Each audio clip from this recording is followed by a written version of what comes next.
Lesson 15. Can Jesus turn my storm into a story? Man, is that a relevant question. You and I both have people all around us in crisis. And maybe it's you. Personal, spiritual, professional. And we call out to God, can you help us in our storm? This story addresses that question head on. It had been a long day of teaching for Jesus, and he's in the boat. And he says to the guys, let's just go over to the other side. And they don't go to shore, they don't pack a lunch, they just take off. Now, the other side was literally the other side of the tracks. That's where Gentiles lived. That was foreign territory. So they're a bit uneasy. And to make matters worse, in the middle of the night, a storm comes crashing down on the lake. Literally, this lake, we call it the Sea of Galilee, is 695 feet below sea level.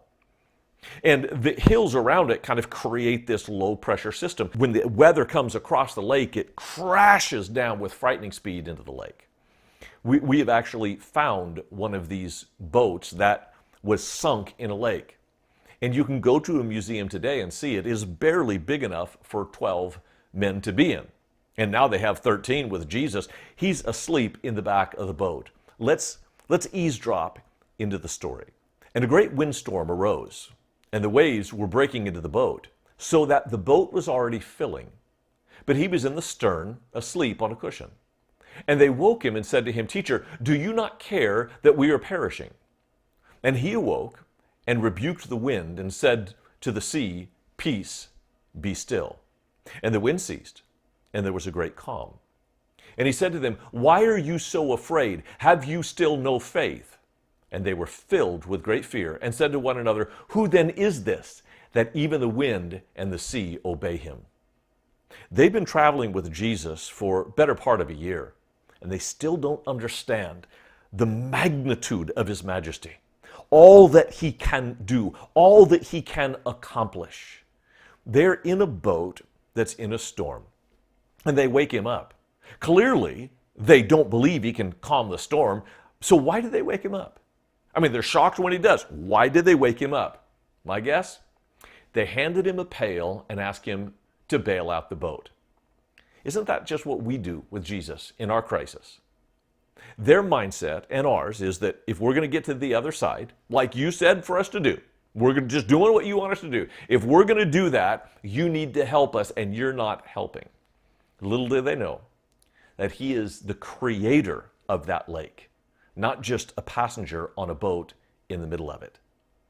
If you but say the word, Jesus can stand in the middle of your boat and say to your storm, Peace, be still. They get to the other side, and a wild man accosts them. Again, this is foreign territory, so they're already a little nervous. And a guy comes bounding out of the cliffs, which is also a graveyard, so that's weird too. He is a demoniac. According to the Bible, he is extremely strong. He would tear chains apart. He is naked, he is wild, he is homicidal, he is suicidal, and he is loud. And he comes screaming at them. Verse 7 says, with a loud voice, he said, What have you to do with me, Jesus, Son of the Most High God? I adjure you by God, do not torment me. For he was saying to him, Come out of the man, you unclean spirit. And Jesus asked him, What is your name? And he replied, My name is Legion, for we are many. And he begged him earnestly not to send them out of the country. Now on the cliff are these herdsmen that they've thought this was funny up till now. Because again, they're Gentiles, and they see these Jewish boys come up at the shore, and they go, Oh, this is going to be good. Watch what happens. The demoniac's down there. He's going to get him. And he runs up to him, but then skids to a halt in front of Jesus. And they can hear the demoniac shouting, What do you have to do with me, Son of the Most High God? That had to have piqued their interest. And then when the demons request to go into the pigs, these night watchmen have to be saying, No, no, no. This at 2,000 pigs was a major cash crop for the entire area. It's destroyed like that. The night watchmen run into town and wake up the owners and say, we got a problem. And they come out to Jesus, and when they see him, he was dressed and in his right mind. Question, how was he dressed? Like, where did he get the clothes from? My guess? Offer Jesus back. And so he starts to get back in the boat, and this demoniac says, or ex-demoniac says, Jesus, let me come with you. But he's a Gentile. He can't come with Jesus without really being a problem in a Jewish community. And so Jesus says to him, no, you can't come with me.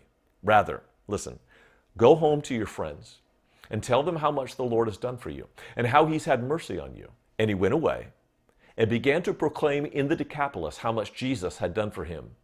And everyone marveled. This man went back home. Obviously, he would go tell his parents what happened. And then the rumor spread, and the neighbors came over, and they said, tell them the story too. And pretty soon he's at the Elks Club and doing civic events and telling everybody about how Jesus had impacted his life.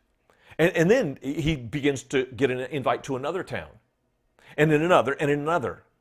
The verse says he went through the Decapolis. That's not one city, that's 10 cities.